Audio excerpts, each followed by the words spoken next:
All right, everyone, welcome back to another weekly roundup edition of On the Margin. Today, I am joined, as always, by my pragmatic co-host here, Mr. Mark Dusko, because yes, I gave you Sunny, a couple episodes ago, and I think we're gonna have a pretty real discussion here about the state of crypto.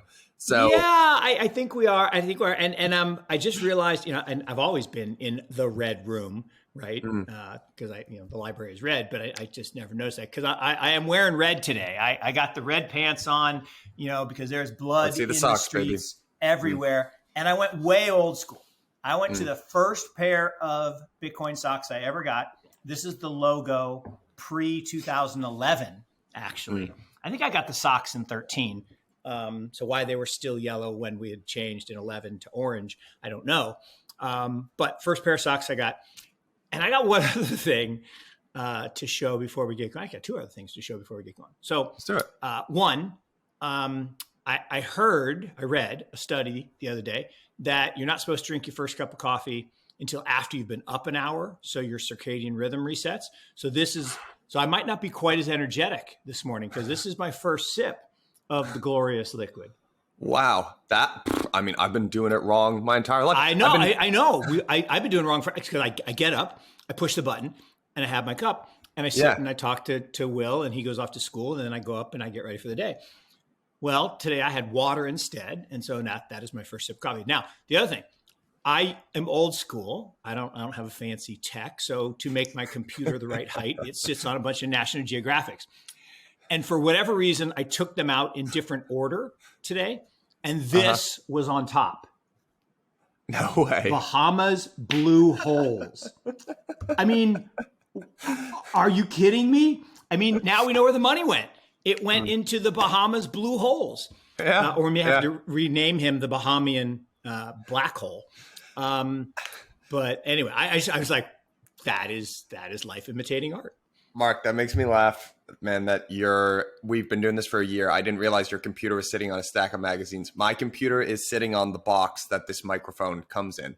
That's what I do at the office. That's what I do at the office. The box is the perfect height. It is the perfect, that box, right? The microphone box is the perfect height. And, but it's at the office instead of at home here. So that makes me laugh. All right. Yep. So we're heading into this week. There are a couple big news stories. I would almost like to look, SBF, the whole trial went on this week and John Ray testified in front of God and everyone else. And SBF has finally been arrested. 8 counts. We've got wire fraud, conspiracy to commit wire fraud, securities fraud, conspiracy to commit securities fraud, money laundering. They threw the book at him.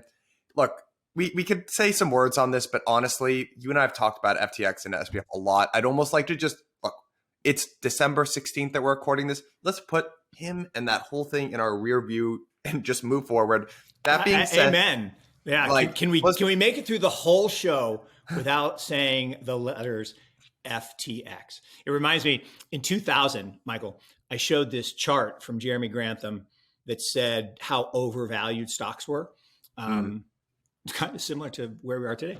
And my board said, Mark, my board chairman said, Mark, you're not allowed to use the letters G, M, or O in a sentence ever again. That guy's always wrong. There's no way stocks could be negative for 10 years. That's impossible. Yeah, they can. And they were. 10 years. Think about that. 10 years. From 2000 to 2010, the compound return on stocks was minus 1.9%. And it is about to happen again. So it's ugly.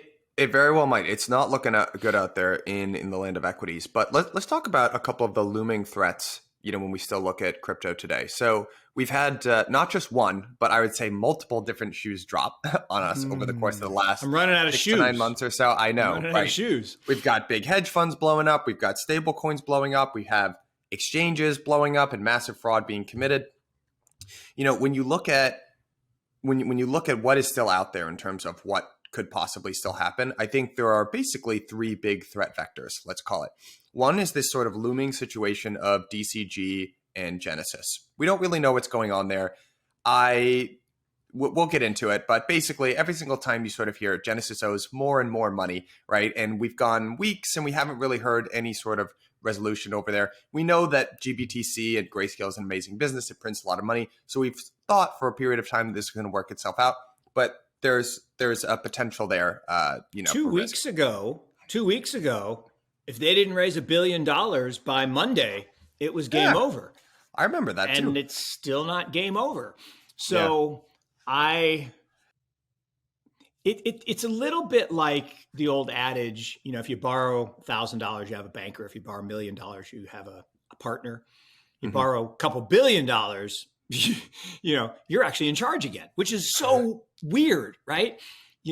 And so extend and pretend is definitely going on all over the place.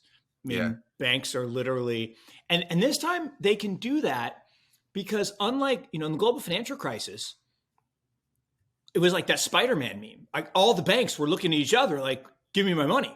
Well, you have my money. Give me my money. He's got it. And no one had any money. So there was a massive global margin call and, had the global financial crisis. Here, the banks are actually in decent shape. I mean, other than a few in Europe, but the U.S. banks have been reliquefied through low interest rates.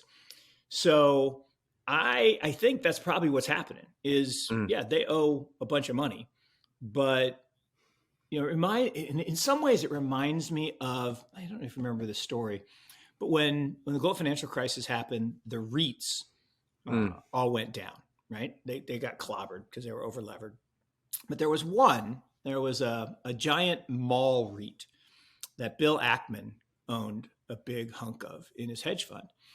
And just to show you how unfair the world is, went bankrupt, declared bankruptcy. Now, when something goes bankrupt, what does that mean? It means the loaners turn into the owners, right? In this world, there's only two things. You're a loaner or an owner. You own debt or you own equity. Okay, that's it. There's currencies and commodities too, but at the end of the day, there's equity and debt. And so in a bankruptcy, the debt gets paid first. Right. And if there's anything left, that goes to equity owners. In this case, there was no there. But Jamie Dimon, Jamie said, well, Bill, he's a friend. He's my buddy. I'm just not going to foreclose on the assets. And we had bought all this debt at pennies on the dollar, thinking we were going to own the equity of this great business. He's like, no, I'm just going to let Bill keep the equity. Like, no, you don't get to do that. But they did. And nobody enforced it. And because it was, Jamie's decision. And that actually became the best performing stock in the next 10 years. Actually edged out UNH as the best performing stock in the S&P. And it pisses me off to this day, obviously, because that was my money. That was my client's money. It wasn't my money. It was my client's money. And that is not the way the world's supposed to work. But that is how the world works. Not in smart contract land, it doesn't. That is not how it works. You know what? Amen. You know what? Yeah. Amen to that. Amen doesn't to that. Work like that in smart contract Jamie land. Dimon bullshit in a smart contract world. I love that.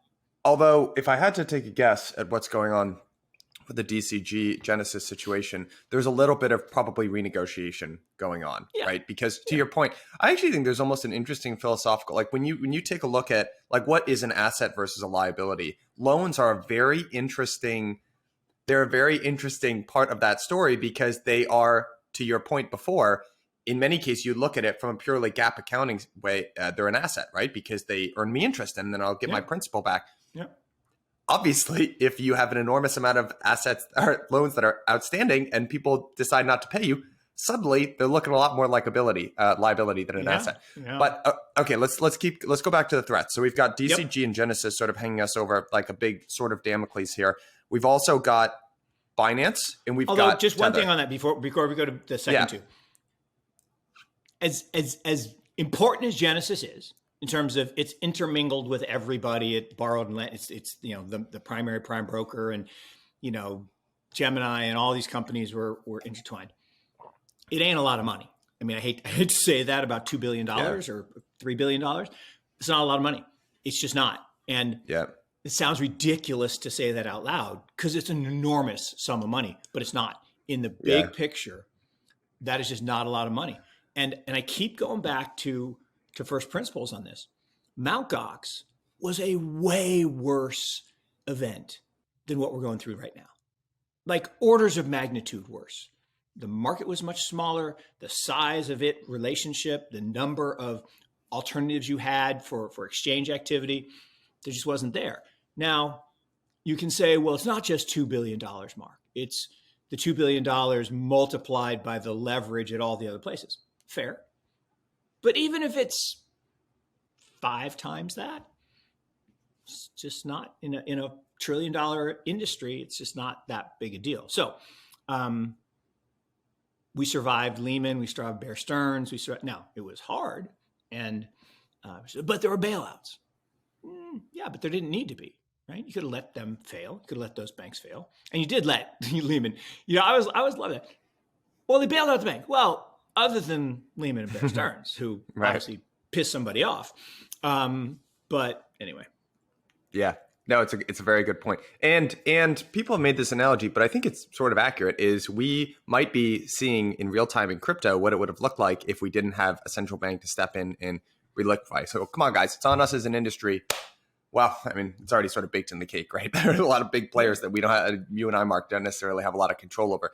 But what we can do is try to shed some light on the situation, provide some impartial analysis, because I think if I'm putting my hand up, heading into this year, the last 2 years, I probably could have been a little bit more critical about some of the aspects of the industry that people who I thought were maybe not always speaking in totally good faith, commentary and analysis, turns out maybe they were more right than wrong. And I think that's just a lesson that we'll have to carry with us moving forward so we can be better, going into the future. And to that point, style, and I'm like the worst person to talk about style, Mr. Bombastic and always sure of himself. But style matters, right? There's a couple people on Twitter, their style's just so abrasive. They're like, I don't like them, so I don't listen to them. And I've been forcing myself to read this one guy in particular. I mean, I assume it's a guy. I think it's a guy, but I don't know because it's Anon. It's an Anon, And I mean, he's been so right. I mean, so right. And I should give him props. Bitfinex. And I did not like his style. I did not like. Well, we'll get to Tether. I had a discussion with very popular analyst, podcast host who I have an enormous amount of respect for, and has treated crypto, I think, pretty fairly. And he was sort of asking me. He is very bearish on Tether, and was sort of asking me, like, Michael. I mean, we have these conversations. Every couple of weeks we'll have like an hour long catch up or something. How did you not look at Tether like that? I mean, there were so many warning signs, right? Just about the way the structure in between Bitfinex and Tether. And look, I'm not sitting here with any sort of special information. All I'm saying is, when there were calls for transparency around Tether, I mean, there were these repeated, we just hear the same thing over and over, Mark. It's like, oh, these people are being unfair, blah, blah, blah. But why can't we produce Bahamian blue hole? I mean, it's located in the Bahamas. It is tied into these other banks that have, known to do bad stuff, tied to FTX. So I agree with you. But here's the thing. It's not that we actually did on multiple occasions. If we go back and review the tape, although I said that the other day with somebody, and I said, no one knows what we're talking about. No one knows what a tape is. No one knows that rewind the tape. There's no tapes in the digital age. Yeah. So, but if we roll back the digital recording, we did talk about this on a number of occasions. And what's really interesting, in May, when Luna crashed and everybody said Tether was next, didn't break the buck. I know. Processed withdrawals, no problem. And look, the bottom line is they've gone from 85 billion to 65 billion. So that means $20 billion got withdrawn. And people are happy. They got what they. So now I would say it's like the bottom of a Coke can. Mm-hmm. You never want that last sip. It's just disgusting. And if you actually think about it, you never drink it. I mean, it's just so. That is a poignant analogy right there. And it's just. I mean, if you think about what that bottom is, the backwash and the spin, it's just. Bleh.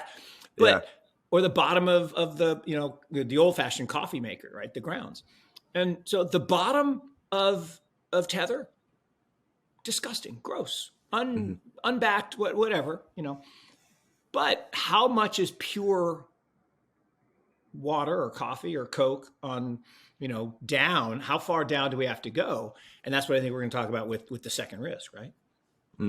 Well, here's I think the thing that, look, I don't have any special information. I think anyone who operates in this industry seriously, either from a career standpoint, or you have an enormous amount of money invested, or you just have an interest in seeing this industry succeed, I think if we take one thing away from this year is that we need to be better in many respects. And one aspect of that is we just need to demand transparency. No more of this, hey, I'm being fudded.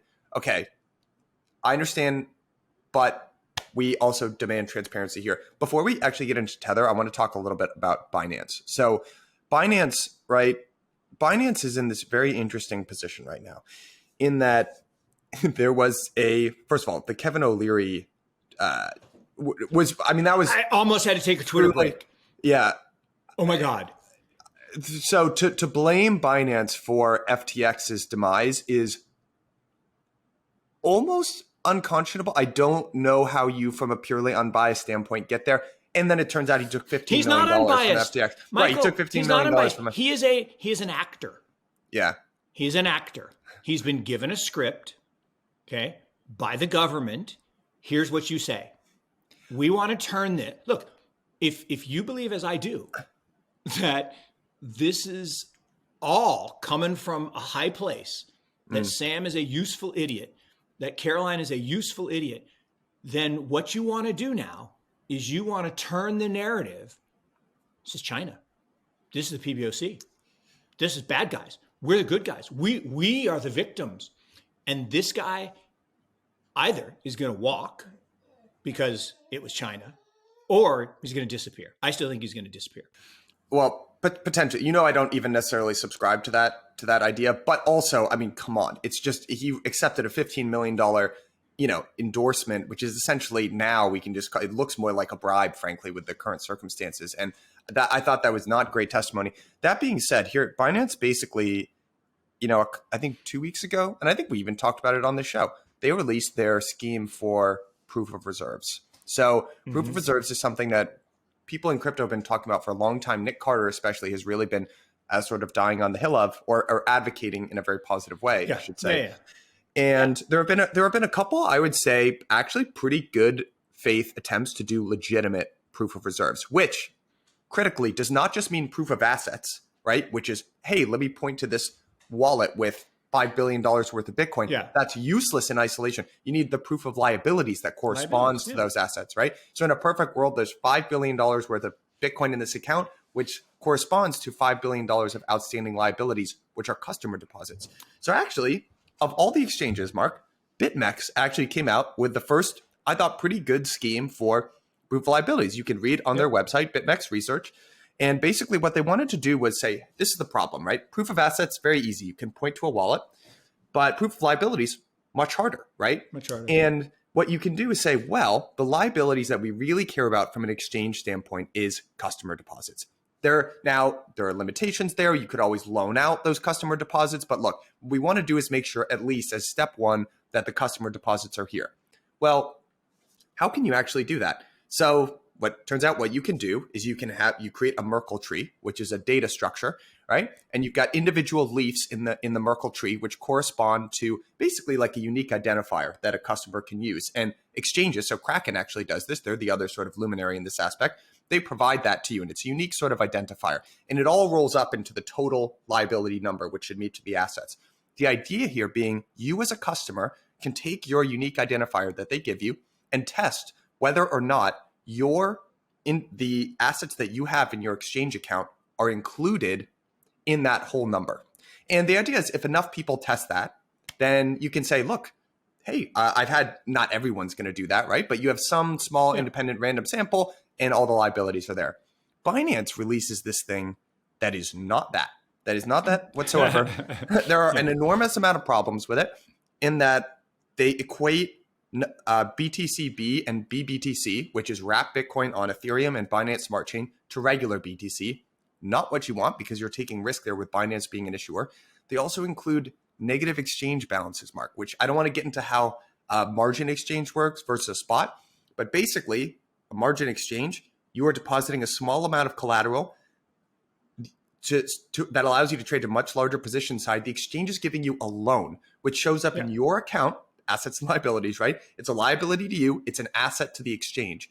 Those assets, that loan is not deposits. That's not real Bitcoin that you've deposited. That should not be included in the exchange's calculation of what their assets are. And it was for Binance. So all these sorts of problems, right? And people rightly sort of poked and said, Jesse Powell from Kraken tweeted out, hey, I said I was going to be more strict about calling out stuff that I don't like. This is not good. The way that this has been done. Now, let me see if I can share this with you. Travis Kling, who frankly has more reason than any of us, right, to doubt or have concerns about when they're bad actors. Just listen to this clip here. And this relates to FTX. Yesterday, Kevin O'Leary testified in front of the Senate, and he was asked, where did the money go, meaning the FTX money?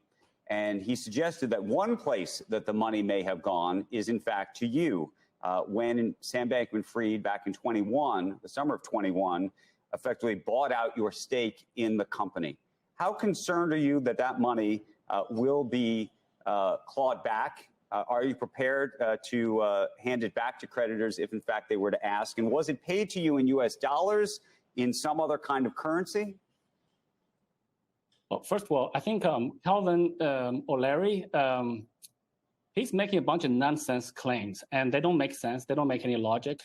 He shouldn't be making those claims as a celebrity investor. I'm actually very surprised that he's able to omit a lot of different things and make some really specific targeted things. For example, in that interview with you guys, that in the same interview, he said the entire record from his account on FTX, the entire records are gone.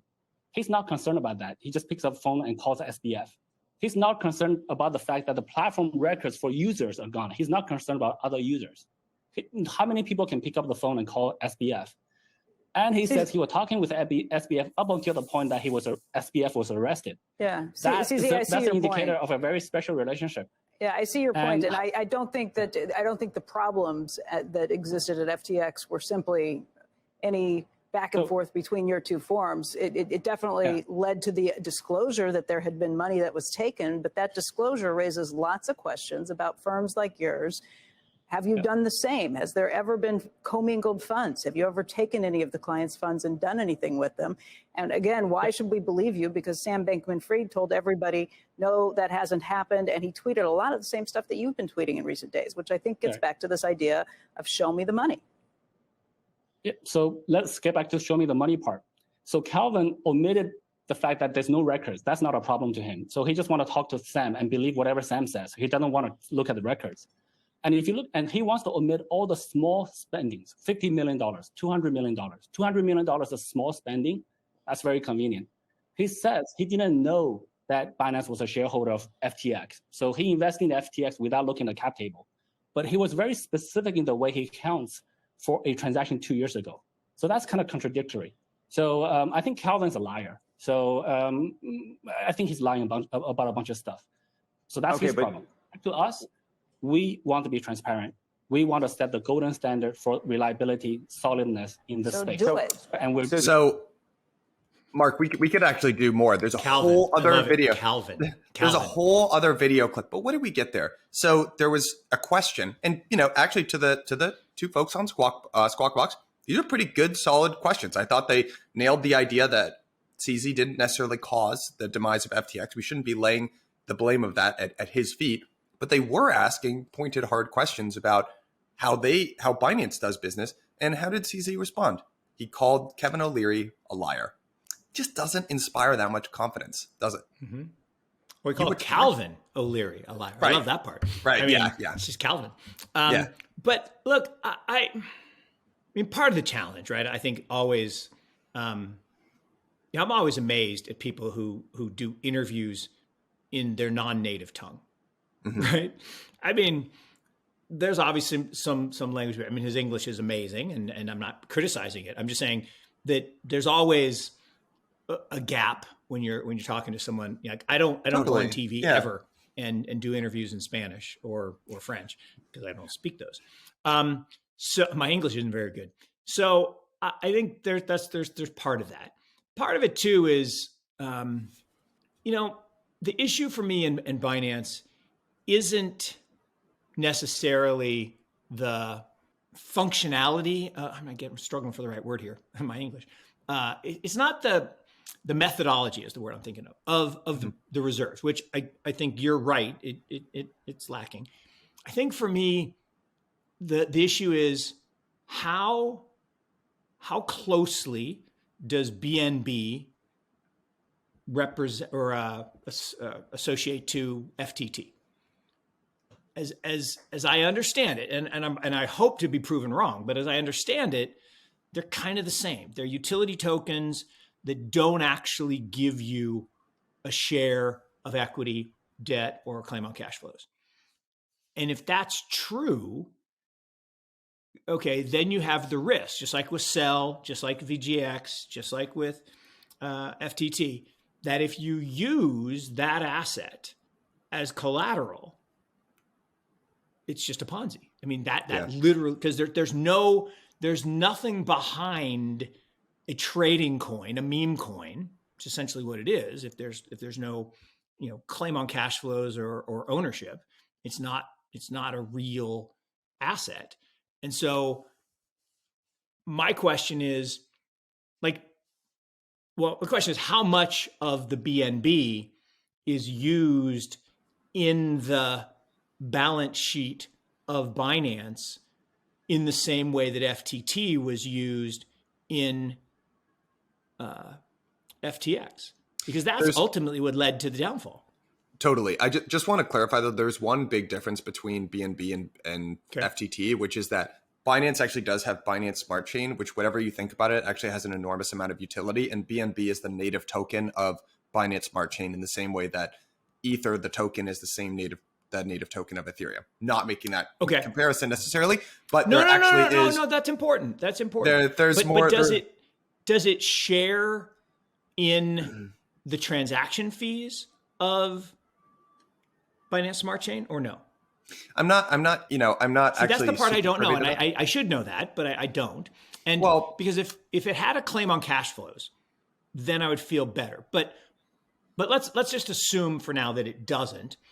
And if it doesn't, and it's simply a trading token like Ethereum, I'm fine with that. Yep. But if he's used it to secure loans the way FTT, I mean, the problem for BlockFi, for example, is not that they did all these things. I mean, a couple things. So Ben Hunt, who you had on the show, is wrong, right? He's referring to the FTX bankruptcy filings, which why the world thinks those are accurate, I don't understand. And FTX claimed that these were unsecured loans. Of course they claim that. They don't want to admit that they were not unsecured loans. They were secured loans. And I can validate that as a factual statement.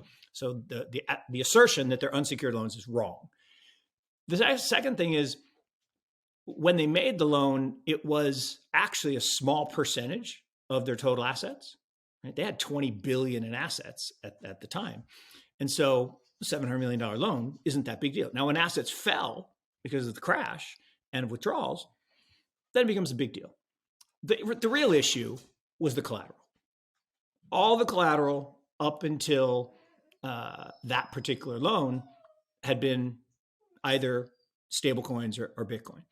And the question is, and I actually have, this is not public information, so I don't have any insight here, is whether there was originally Bitcoin or stablecoin and that post the merger, Sam or somebody at FTX changed. I just don't know the answer to that.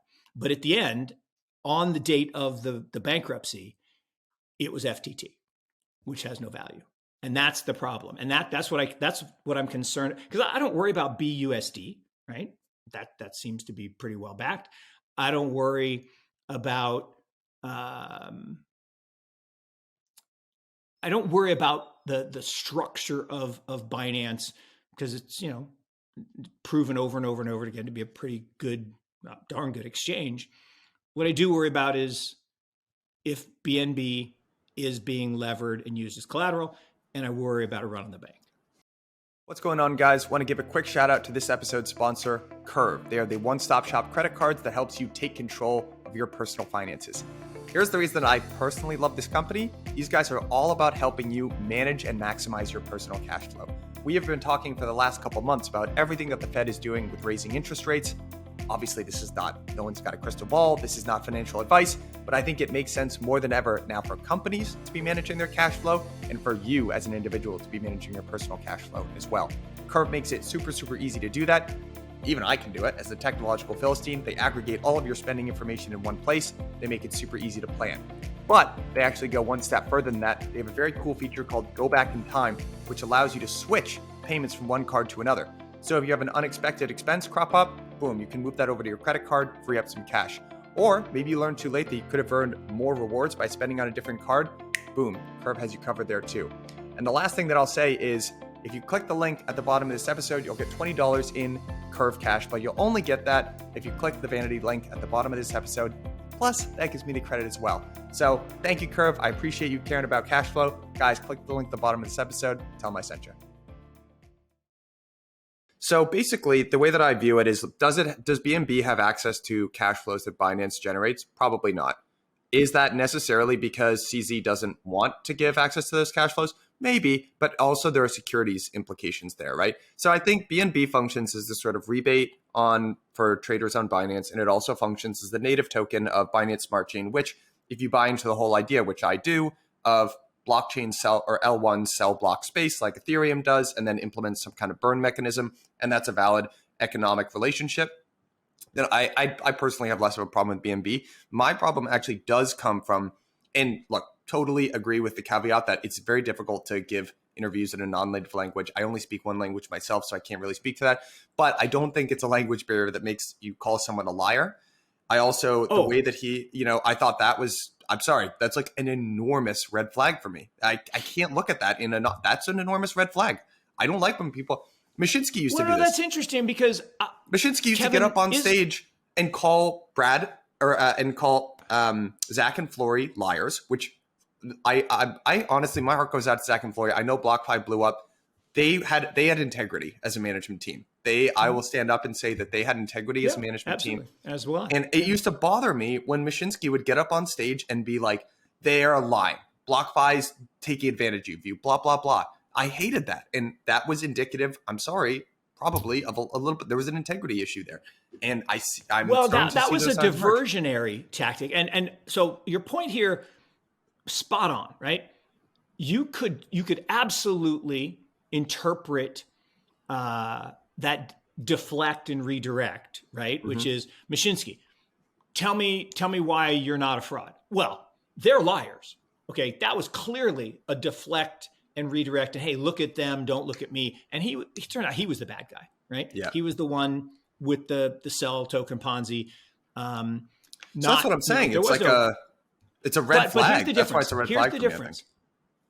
Florian and Zach never said Mashinsky did something bad. Kevin O'Leary got up in congressional testimony and said the reason FTX went under is because Binance attacked them. Yeah, I agree. That it's not a lie. It's a stupid, ridiculous statement. I mean, I agree. It's not a lie like a misstatement of a fact. It's his opinion, but it is propaganda. That's what it is, propaganda to sell a narrative that, look, I think you told me a couple weeks ago that somebody's mom that you knew was like, "Oh, that poor boy," right? About Sam. I'm like, what do you mean that poor boy? For the record, I think he's losing that battle now. I mean, he's no, for sure. Yeah. But the court of public opinion changed. But my point is I absolutely believe that was not rogue Kevin. I believe that was an intentional plan. I don't think anything in these congressional hearings is accidental, right? They invited this idiot professor, I can't even remember her name, who spewed incredible amounts of nonsense, like just factually incorrect data about blockchains and crypto. And I mean, there are plenty of smart people they could have invited in. There was some other influencer that they invited. What the hell? Right. I'm actually sorry. Do you know have you ever watched The OC, Mark? Do you watch The OC? No, but that's the one I'm talking about. Yeah. Yeah. This is, oh my goodness. So yeah, I'm sorry. It's hard for me to be totally non-biased on this one either. The lead star of The OC, which was a drama akin to Gossip Girl, right? That was aired on the CW for like a couple seasons that captured the zeitgeist at the time. I found this interview that he gave on CNN. He dedicated his life to basically being this like crypto mythbuster, very skeptic. And he is one of 4 people that gets called to testify in this public hearing. It's like, what? Come on. I mean, what kind of, I don't, we think differently about this. Like, I just think that's a clown show. I just think it's complete incompetence it's embarrassing. See, they got you, Michael. They got you. It is not incompetence. It is intentional obfuscation of the facts to get an outcome, right? The outcome that these people want is the Warren legislation and people hate in China. Those are the outcomes that people want. And if we blame China for this, and we get, I mean, this is akin, right? This is a 9/11, Patriot Act moment. This is a, global financial crisis, Dodd-Frankenstein moment. You're telling me that however many 100-page bill was written in the last 2 weeks? Are you freaking kidding me? No, it wasn't. It's been in the works for months and months. And just like it's not a coincidence that Bitcoin's birthday is in the middle of the global financial crisis, it wasn't created on that day. It was created for many months, even years before. It was released precisely at an exact time. And there's a whole bunch of other stuff that is truly disconcerting now. I had no idea that Peter Thiel studied under Sam's dad. I didn't realize that either. Actually, I didn't realize that until right now. I'm blown away. And you know who comes in 8th on the list of donors to Democratic Party? So Soros is number 1. Sam was number 2. You know who's number 8? Who? Peter. Wait a minute. Peter was the guy who Trump was so buddy with. He's the number 8 donor to the Democratic Party. So there's a whole bunch of stuff going on. And I this is the first time I'm going to say this publicly. And I've said it before, kind of naming names, but on the Friday where we had a collection of us that were ready to fund BlockFi so that they didn't have to take the FTX deal, Peter Thiel's group backed out. No explanation. Just we're not going to do it. They had $330 million invested in this company, and they walked away. Still makes no sense. All you have to do is throw in 50, 60 million bucks, which to Peter is like me putting a $5 bill out of my pocket. And it just hit me right now, live. That wasn't an accident. I don't believe that was an accident. And I think this is all a very, look, and you and I will disagree until it's proven one way or the other. But I think this is a very elaborate, I think there's nothing accidental. Of course you put on a clown show, because it's not accidental that SBF was supposed to testify, right? Oh, he's arrested. He's detained. Okay. But he happens to have this perfectly typed out transcript that just gets leaked. Really? So here's my take on all of this is that, so I read that transcript. By the way, everyone should give that transcript. Just read the opening. Sorry, you know what? I'm going to pull up the opening sentence for you here because it is. I like the abbreviated version. Sorry, Mark, how classic is this? This is what he planned to say. This is how he planned to open his statement. I would like to start by formally stating under oath, I fucked up. Dude, what is this? Are you apologizing to your fraternity for absolutely like not buying enough beer for your party? You lost $10 billion, my man. That is not how you begin a testimony like that. But it's just so classic. No, but Michael, that's all part of the clown show. He didn't write that. That was written and leaked for him. This is really crazy stuff. And we haven't talked about the Warren bill. That should make everyone who's listening to this should. I think that's not going to pass podcast. Though. The Warren bill? I hope you're right. If it does, this is a very, very difficult road to hoe. Yeah. And if you are in crypto and you are not terrified by this bill, people say, "Oh, I can get around it. I'll VPN out and I'll buy my crypto." Okay. But they're basically going to criminalize, which, look, people always said, government will just ban crypto. They can't ban crypto, right? It's decentralized. It just pops up everywhere else. But what you can do is what they've done. You can reduce confidence through this public clown show spectacle of FTX, which I believe was completely made up from day one. You can then criminalize holding it outside the system, the KYC, AML system. And look, I still think, I said this last week, I used to laugh when people like Elizabeth Warren would say, "Oh, crypto's only used for money laundering." And she keeps doubling down on that, tripling down on that. I'm like, well, I used to laugh because I didn't realize that she had inside information, that they're the biggest money launderers. I mean, the whole FTX thing, it's a money laundering scam. Like if you looked up the word money laundering, it would show you how to do it using SBF, shell companies, transferring money from one company to another, routing it through foreign countries, banking in the Bahamas. That's what money laundering is.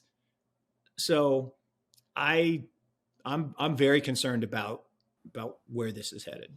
I think I just want to say one thing, and then I want to move on because we haven't talked very much about Tether, and I want to get to implications of what all this could mean. And I also have a slight counter narrative that I want to make sure we get in here, just make sure what we're saying is balanced. And I would have more sympathy to the idea that this was a perfectly orchestrated takedown if I saw an immense amount of competence being exercised in other aspects of government, but I don't. That's just not how I view it. I think the Occam's razor simplest explanation for me, I'm not sure this is any more positive than what you're saying, but I think that we see institutional rot spread across a whole bunch of different swaths of society.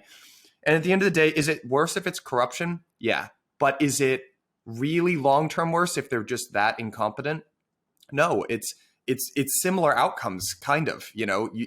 We need people. We're lacking trust in government. We're lacking trust in media, in education, in the healthcare system. I mean, you cannot have a society continue to function like this for a long period of time.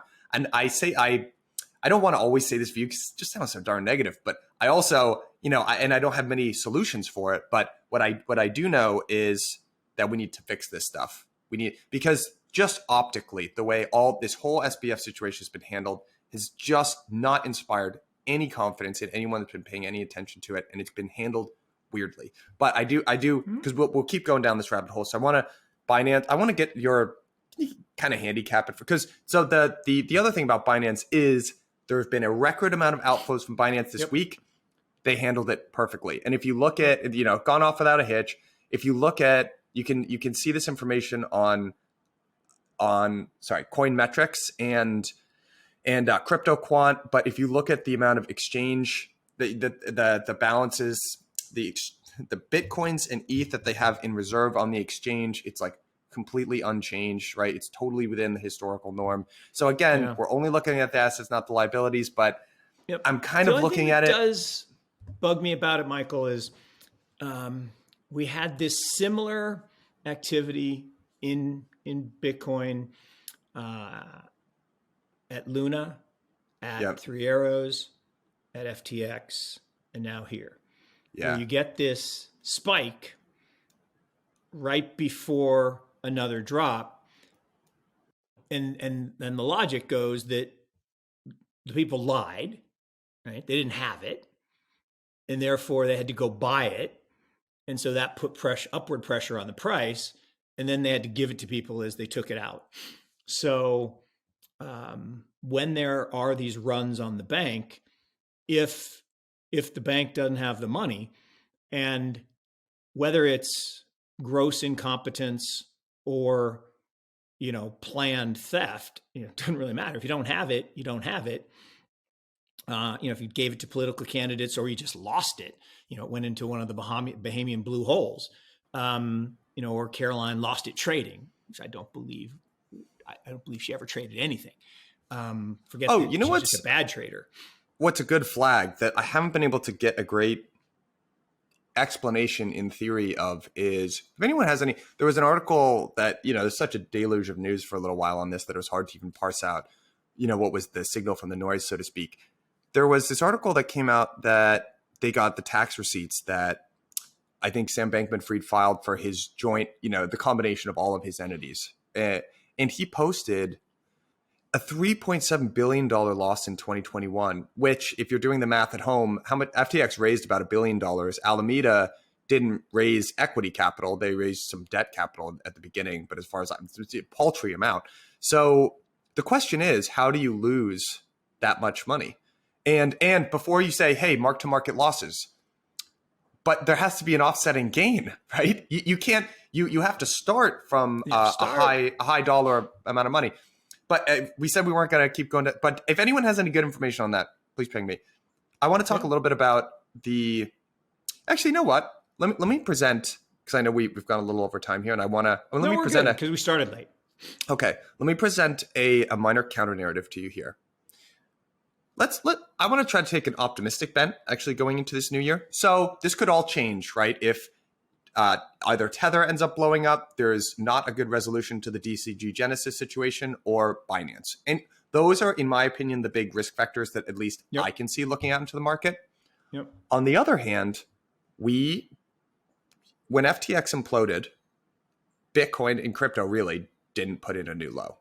Solana got smoked. The Sam coins got smoked. Isn't that right? Isn't that sort of the canonical bottom? Right? There's the big implosions. They happen at the bottom of the market, and the price didn't necessarily move an enormous amount. Am I being overly optimistic saying that that's probably a positive sign? You're definitely not. And look, that's why, I contend that we're still in crypto spring, right? Everyone's like, oh no, crypto winter's back. I'm like, no, it's still spring. It's just, there was this hurricane, this early hurricane came, Hurricane Sam. And it caused another wave of unwinding of leverage. And now we got these two other risk factors that are Binance and Tether. So let's do the Binance math. I mean, Binance is big. I mean, they just had $10 billion of outflows. Is it that much? A little rise. Pardon? Was it 10 billion in outflows? Yeah. 10 billion in 3 days. Yeah. 2, 3, and 5. I mean, they had 5 in one day. So huge. But they handled it well, as you said. And the question is, 6 billion took FTX down. Just going to say, and they handled it no problem. So I have no inside info, but just want to, credit where credit is due. No, exactly. And so, and part of it is, this is really big, right? It's 80% of global market share, by last count. So it's big.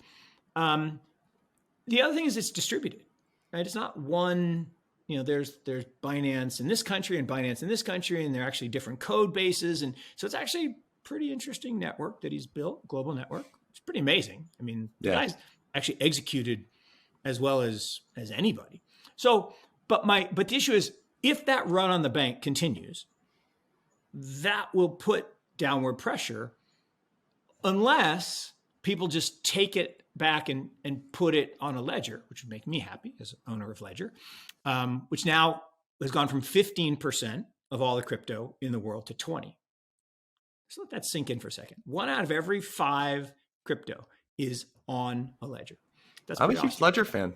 Have you? Yeah. Oh, did we? I don't know if we talked about it on this podcast. I was talking to a mutual friend of ours who was also an investor in Ledger. The new design produced by, it is beautiful. I swear to God, the guy did I it. am not doing this. What's his name? iPhone moment. Yeah, Tony. Yeah, it's an iPhone moment, and he promised it would be an iPhone moment. Pascal is a genius. Pascal is a visionary, and he said this was coming. He said he hired the guy from Apple. The guy came in, and look, I believe we will all carry one of these devices. Yeah. Right. I believe we will. And so if everyone just, if it's a temporary shift from exchange, now we still need exchanges. How are we going to buy and sell, to each other? If we don't have exchanges, we've got to have exchanges. But if it doesn't go down, and if it's not over levered with BNB, which it probably isn't for all the reasons you said, then I'm okay. But even if the run on the bank keeps going, as a percentage of total assets, it's still relatively small. So let's go then to Tether. Tether, 65 billion. It's gone from 85 to 65. They handled the 20 billion, no problem. But there's a question. Again, the data in the FTX filing said, they created 36 billion tethers. Like, over what period? How much of that was double and triple counting? But let's assume that was the number. Right. So let's say half of tethers aren't real. Okay. So that'd be $35 billion, $36 billion. Bitcoin's a $350 billion asset, $340 billion asset. Okay, 10%. Would 10% take it to zero? No. Would it hurt? Yep. It would hurt. Probably make new lows. But it won't go to zero. And then once that's done, once the Tether FUD's gone, then we can go back to building and growing and using. Because at the end of the day, the core, and it's different for Bitcoin versus other crypto, but Bitcoin, the core technology of a better money, that ain't going back in the bottle. Right? No, it's not. It is the internet of money, or the internet of value, or the truth net, as I like to call it, replacing trust with truth. So that isn't going away. Now, we need exchanges. We need the ability for the common person to get into, but maybe what we have is this X, right? Maybe the exchanges were the early thing that we needed, and they're going to go down in importance. And the ledger is what we're all going to end up have, and we're all just going to have our own wallet. And it literally is the iPhone moment. In 2007, when this came out, stock went down 40%. And everybody said, I'll never pay $500. Really? Smartphone. Oh yeah. Stock went down 40%. I remember watching that. I'm not, Jason watches every Apple, oh yeah, when they do their yearly show. But I remember watching that one. And my dad got one of the early iPhones, and I thought it was the coolest thing I'd ever seen. Oh no, look, the aficionados bought them for sure. But the average person was like, I'm not spending $500 on a phone. I got my flip phone. I'm perfectly fine. But what we didn't realize, it's not a phone. It's a supercomputer. It's a supercomputer in your pocket. It's a supercomputer. Yeah. And we all needed them, and we all have them. And we don't pay $500. We pay $1,500. So, haha on us. So Tony Fadell actually didn't join. Sorry, he was the designer of the iPod. But if you want to follow that guy's career, what an interesting guy. He was actually involved in this Silicon Valley startup. I don't know if you know the General Magic, which was at the time a large failure. But if you look at the early designs for General Magic, looks a lot like the iPhone. They were just trying to create it 15 years too early. Basically. Early is a euphemism for wrong, right? And the thing about look, I have the thing on my desk at the office says, success, failure changes for the better, success for the worst. So failing is really a good thing. Yeah. And failing the way they did at General Magic, because I actually was involved in some peripheral companies around that time when I was at Notre Dame, is really good, right? The Palm Pilot failure was a good thing. Yeah. And any evolutionary tech is going to have a series of failures, and resilience and the ability to come back. In fact, I did my Around the World with Yusko year-end review yesterday. And it's funny, I was going back through and I had done the seasonality of crypto, talking about why crypto winter is actually a good thing. And in one of the quotes, which I really love, it says, there's a word for summer, there's a word for spring, there's a word for fall, but the word for winter is perseverance. And it's all about perseverance. You just have to get to the next level. And he did get to the next level, and he created the iPod. And the iPod is what transformed Apple. It wasn't the iPhone. The iPhone accelerated it, but it was the iPod that transformed it, because at the time it was a niche business, no mass market adoption. And Michael Dell had invented the digital music, right? Or electronic music, MP3s. So not digital, electric. And it was a stick and there was no screen. It was it worked. It was fine. And I carried one around. But then the iPod came out and I was like, oh, that's better. I can see the album art. I can I can see what track I'm playing. And it was amazing. Because we're talking about this, and I know my dad listens to all of our roundups, I'm going to tell the story that my dad absolutely hates, which is when I was in sixth grade, my dad said, hey, I want you to get interested in investing. So I want you to pick a stock, and I will buy some of that stock for you. Yep. The iPod had just come out. So the stock that I picked was Apple. This was pre any stock splits, $18. Awesome. And is it though? Because my dad thought $18 was overvalued for Apple. So he bought like Polymer Tech something. God love you, Dad, because you know what? We wouldn't have held it till this time. But if you held it towards now, it was like a 100 bagger or something like that. And that's so awesome. And he actually did the same thing for my young sister at the time, who's 2 years younger than me. The stock that she picked was Google. Dad also thought that was overvalued at the time. Your dad and I are like brother from another mother. I love you, Pops. No. I love him. I need to spend time with him because we are brothers from another mother. In that, my same story. So I left my first job. I got my little 401k distribution, and I went to this asset management firm, and I had to roll over into a new IRA. And I basically went, I'm going to buy Microsoft and Cisco and Intel, and because the personal computer was just getting started, and I'd grown up in Seattle, and but they were all super overvalued, quote unquote. And I was working at a value shop, and so this sales guy, this broker, comes into the firm, and after he gets done meeting with the principals, he's talking to me and the secretary, and he says, "Oh, you guys should definitely look at these two companies, Novometrics and whatever." And like a freaking idiot, they were value. And he's like, "Oh no, Cisco and Intel, those are super expensive. Those aren't value stocks. You need to buy these value stocks." Zeros. I mean, so instead of making 100x on my 401k, it wouldn't have been as good as Peter Thiel's, right? But the structure that Peter Thiel used to create that massive tax deferral, Sam Bankman-Fried's dad wrote. He wrote the code, so to speak, to avoid the taxes.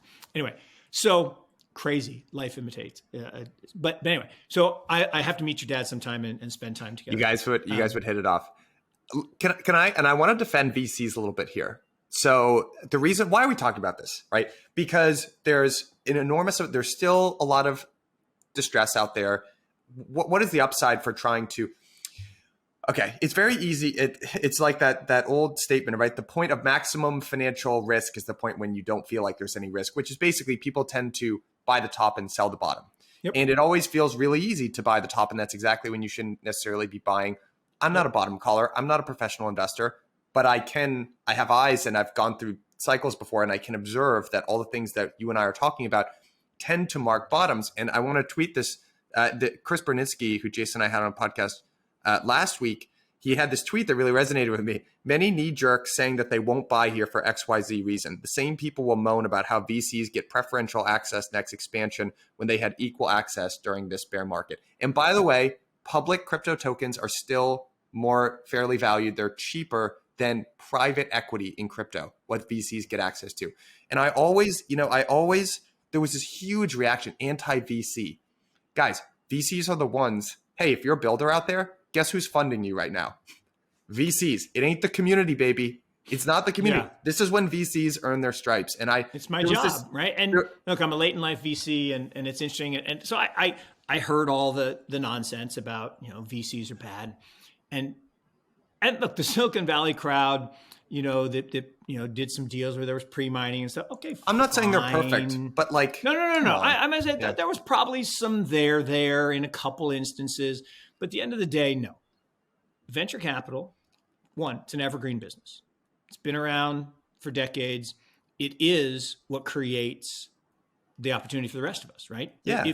If somebody doesn't fund the founder with a great idea, then that business doesn't get created. And no, there's no stock, bond, currency, or commodity to invest in for the rest of us. So innovation is an asset class, which I coined the term, not Kathy, but she's way more successful than I am. But we believed in that. And you've heard my story too many times to repeat. But since I had the aha moment in the 90s around this whole tech innovation wave around the internet, when I was actually in a place where I could do something about it and invest with these VCs like Sequoia and Kleiner before they were famous, and Mayfield and Sutter Hill and all these great firms. And then over the years, we backed Peter Thiel when he was just starting Founders Fund, Fund 1. And look, Fund 1, Fund 2, Fund 3, best funds by far, always. And as the March of the Roman numerals happens, people get big, they get in the business of managing assets rather than the asset management. They get in the asset management business instead of the business of managing assets. And it falls off. So 70% of what we've invested in other funds for 20 years is funds 1, 2, and 3. And, we just finished our third fund. Now we're in the March of the Roman numerals. We're getting ready to do Fund 4, but we're still small. And small in a time like this, I've never seen better deal flow. 2018 was close. 2018, we had incredible deal flow, unbelievable prices, but the stuff we're seeing, the founders I'm talking to this past week, it's a joy. Now it's hard because no one wants to give us any money to invest, but man, the opportunity set right now in venture capital, particularly early stage, seed stage venture capital, I feel the same. Mark, this would be the best vintage in the last 20 years. Bar none. 2023 will be the best vintage in 20 years. I agree with you. And look, you're hearing from VC and an investor in the form of Mark and someone who's operating a business in crypto today. I'm telling you, this is not BS. This is not something you just say on podcasts. There has never been a better time to company build than right now. I know it sucks out there. I know there's, all these headwinds that you're fighting, but like, headwinds are how you build good business hygiene and good practices inside a company. Headwinds are how you build discipline and resolve and conviction. Headwinds are also how you assemble good teams. A bull market, a good team does not make. I will say that. Doing what's hard. Doing what's easy makes you soft. Doing what's hard makes you hard, makes you good.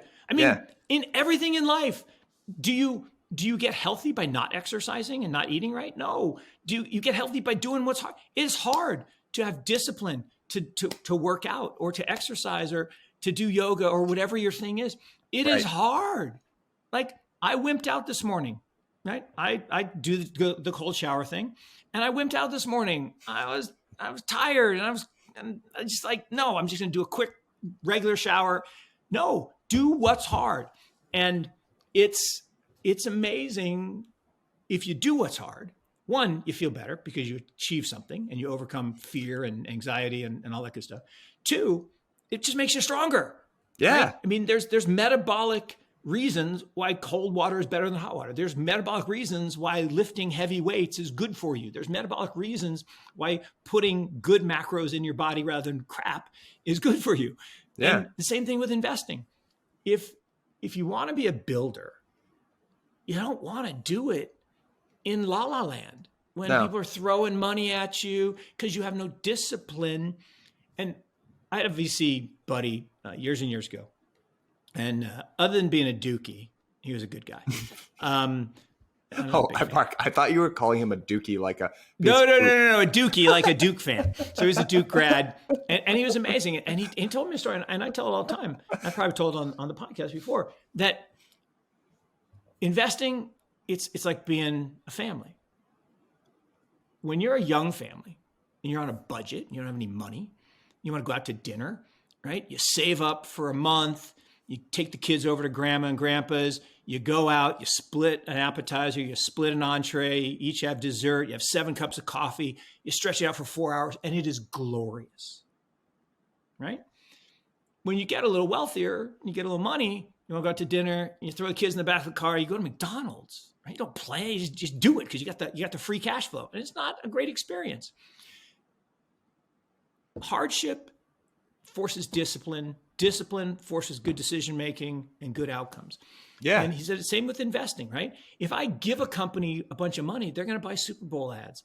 They're going to hire people they don't need. They're not going to be focused. They're going to, the guy's going to buy the fancy car and spend there's a manager that I used to talk about red Ferrari syndrome in the manager world. When we'd allocate money to managers, and when they got super successful, they'd buy the red Ferrari and we take our money back. We had this one guy every weekend. Like he'd been divorced and he had this new girlfriend. Every weekend, he was getting on the jet on Thursday, going up to Montana, taking her out bow hunting. That was their thing. And I'm like, well, that's 4 out of the 7 days. When are you managing my money, right? I mean, you're rich and you got a private plane and you can go do that. And back to venture, one last thing on venture. So after the debacle, the tech crash, a buddy of mine was out at, and I shouldn't name names, but a very large venture fund that wasn't Quine or Sequoia, but it was very, very successful. I mean, big. I don't name the name. It was Redpoint because it happened. No, it happened. I mean, this is real. This happened. Yeah. So, and look, again, more successful than me, and they're amazing. But they got up, and the general partner said, guys, I got good news. We're going back to basics. And my friend stood up in the back and he said, all right, I got 2 questions. Okay. 1, why did we ever leave the basics? And 2, how are you going to do that given that you carded 224 rounds of golf last year? He's like, what do you mean? He said, well, I went to USGA.org and you played 224 rounds of golf. He said, well, I play a lot of 2 rounds on the weekends. He's like, yeah, but I also went to FAA.gov and I tracked your tail and you're taking off on Wednesday night and you're going up to Bandon Dunes and playing a lot of golf up there. So Bandon. And the guy was like beet red and it was all public and he changed and Redpoint came back and they did well. But the point was, why do we ever leave the basics? You only leave the basics when you get soft, and you get soft when there's too much money and it's too easy. And when it's hard, like right now, I mean, 1, the people that you actually form relationships with, they're amazing, right? Yeah. And they're going to build amazing things. So as painful as it is, and we talked about this before we went on air today, it's depressing right now. And for the first time in 8 years of my crypto journey, I'm having not second thoughts. I probably had second, third, and fourth, and fifth thoughts already. But I'm having to struggle because there's bad people doing bad stuff, and there's things that don't make any sense, and the government's fighting hard. But at the end of the day, this is about the tech, it's about the people, and it's about the future. And that makes me so excited every day when I wake up. And so we'll keep fighting. Yeah, I agree. Mark, this has been a ton of fun, my friend. Best hour of my week. I will see you here next week, man. All right. Awesome. Thanks, man. Cheers.